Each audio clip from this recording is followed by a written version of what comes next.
আমাদের আমরা তখন মাইলস যখন শুরু হয় তখন আমার আর হামিনের একটা ব্যান্ড করা হয়ে গেছে, সেটা বারক নামে আমাদের প্রথম যে মানে নাম উল্লেখ করা একটা ব্যান্ড। তার আগে যেটা বলছিলাম যে ফ্রেন্ডস নিয়ে তো বাজাচ্ছিলামই, সেটার জন্য কোনো নাম টাম প্রয়োজন হয়নি, কিন্তু একটু অর্গানাইজ ওয়েতে প্রথম ব্যান্ড ছিল বারক।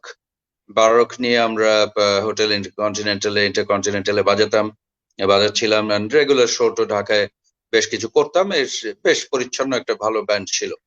তো এইটা চলাকালীন একটু কয়েক বছর পরে, এটার ঠিক 2-3 বছরের মাথায় ফরিদ রশিদ নামে একজন ওয়েল নোন মিউজিশিয়ান বাংলাদেশে, যার পূর্ববর্তী ব্যান্ডটা ছিল লাইটনিং নামে একটা ব্যান্ড ছিল, চিটাগং বেস ব্যান্ড। ফরিদ এর মাঝখানে ইউকেতে ছিল, ইংল্যান্ড থেকে ফিরে এসে ফরিদ এই ব্যান্ডটা গঠন করে, মাইলস ব্যান্ডটা গঠন করে ফরিদ খুব সিরিয়াসলি দেশের তখন টপ মিউজিশিয়ানদেরকে নিয়ে হি স্টার্টেড দ্য ব্যান্ড এবং হোটেল ইন্টারকন্টিনেন্টালে বাজাতে শুরু করলো। ইন্টারকন্টিনেন্টাল তখন ব্যান্ডের জন্য একটা ভালো জায়গা ছিল, রেগুলার বাজানোর একটা ভালো জায়গা ছিল।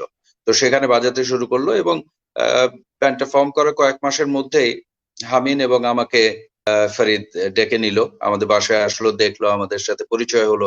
অ্যাকচুয়ালি পরিচয় হলো আরেক ফ্রেন্ডের বাসায়, মুসার বাসায়। মুসা তখন ইয়ে বাজাতো, মাইলসে গিটার বাজাতো।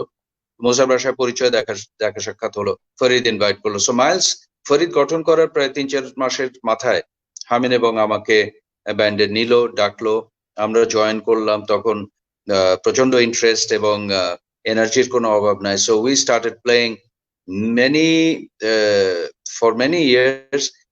প্রায় 3 থেকে 5 রাত সপ্তাহে, 3 to 5 nights a week আমরা হোটেল ইন্টারকনে বাজাতাম। সেখানে খুব ভালো প্র্যাকটিস হয়েছে, অনেক চর্চা হয়েছে, অনেক কঠিন কঠিন গান তোলা হয়েছে।